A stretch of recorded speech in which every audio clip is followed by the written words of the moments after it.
Tell me about your first computer. Do you remember? I do. I didn't own my first computer for a long time, but the first computer I ever used was a TRS-80 Model 1 Level 1 4K machine. And I rode my bike in 5th or 6th grade, so I was about 11, to the local Radio Shack. And, they had the standard component stereo systems and everything else Radio Shack had, but they had a stack of boxes that was labeled computer. And so I was asking the people that worked there about it, and they said they just got it and they hadn't set it up yet. And so I was rather precocious, and I figured, well, I'll set it up for you. And they said, okay, have a shot. Did you know what you were doing? Absolutely not. I mean, it's no worse than a component stereo. The only thing is that Tandy and their infinite wisdom use the same 5-pin DIN connector for power, video, and I think cassettes. So they're all identical. And if you plug them in wrong, you'd blow it up.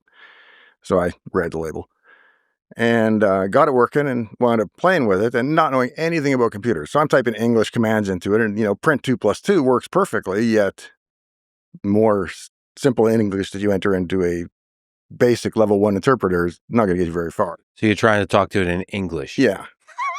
Didn't know any better. And I still have an old foolscap that I wrote in 6th grade of a program that's kind of logically correct, but has no chance of working on any interpreter that existed at the time. So it took me a while to figure out what was actually going on with them. But I rode my bike down there every Thursday and Saturday, and they had graciously let me use the machines. When was this? 79, 80. Okay. What was the state of the art of computing back then? So what are we talking about? Well, the big three had come out. There was a TRS-80 Model 1, there was the PET 2001, and the Apple II came out roughly simultaneously. Apple II. Would you say that's the greatest computer ever built? Probably in retrospect. Well, I would probably give that to the Commodore 64.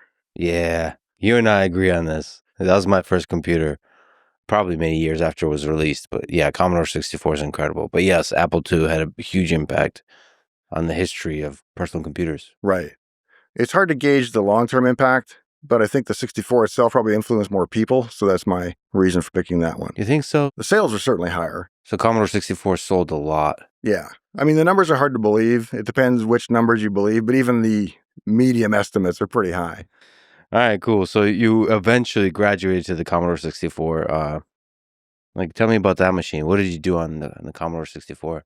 Well, the first thing I did was overheat the floppy drive on it, which was unfortunate because it wasn't a warranty machine.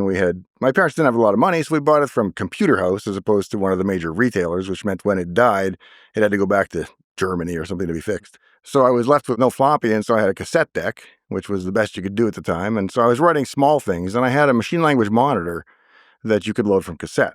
Didn't have an assembler built in, but had a disassembler, so you could enter the opcodes in 6502 in hex. And if you were careful about planning, you'd be able to write some basic programs. So that's kind of how I learned. And the first thing I ever wrote on it was a clone of Galaga. Now, it's a bad clone of Galaga, but it has the major enemies that attack over time. And it's all written in hand-coded machine language, and you can't relocate 6502. So if you need to add code in the middle, you need to manually sort of jump to somewhere else, do your work, jump back to where you were. It's just hideous spaghetti code. But it all worked eventually. And I went to make a backup of it to preserve it for future scholars or whatever the hell I was doing. Okay. And I copied my blank floppy onto my data floppy. So that was my first experience with data management. And so I don't have a copy of my first program anymore. What was that feeling like? Do you remember of just doing something, if I may say so, like stupid, which is a part of the programming experience? Yeah, there was a huge amount of guilt because, right, you destroy several weeks of work and it was because you rushed or you did something stupid or you made an unwise choice. Can you tell me about the programming involved in that So it's game? Literally machine language. So it's not even assembly. Not assembly yet because there was no assembler built in. So I should have written an assembler as my first task, but I wasn't that clever. So how hard is that to do? Trivial. And it's just one of those things that sticks, I think. You do it so many times. If I give you a C issue, there are certain syntactic issues in C that you're never going to forget and get wrong. Yeah. And it's just one of those. What are the limitations of programming in machine code as a programmer? The biggest issue is you have to write completely sequentially, because at least in that variant, 6502, you can't add things later. You can only add things on the end. So it's like programming a tape in a way. What was the most complicated thing you've built with machine language?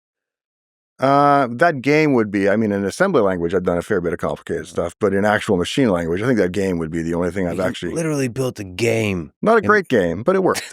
Okay. All right. And then you erased it. I did. All right. When did you first fall in love with programming? When you figured out, this is something special?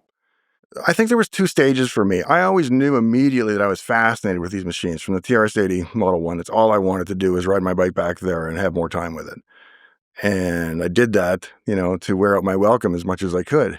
And the other revelation came, I think, about second or third year university when I realized I love programming, but I have no idea what I'm going to do. Am I going to make the 12 flash on a VCR somewhere, or am I going to go work on an operating system? I have absolutely no idea what I'm going to do post-graduation.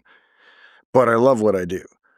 And so I think that was a lot of consolation. It's like, it doesn't really matter what I'm doing at this point because I kind of love doing it. So you'll figure it out. Yeah. As long as you're following this kind of feeling. I knew I was in the right area finally. Yeah.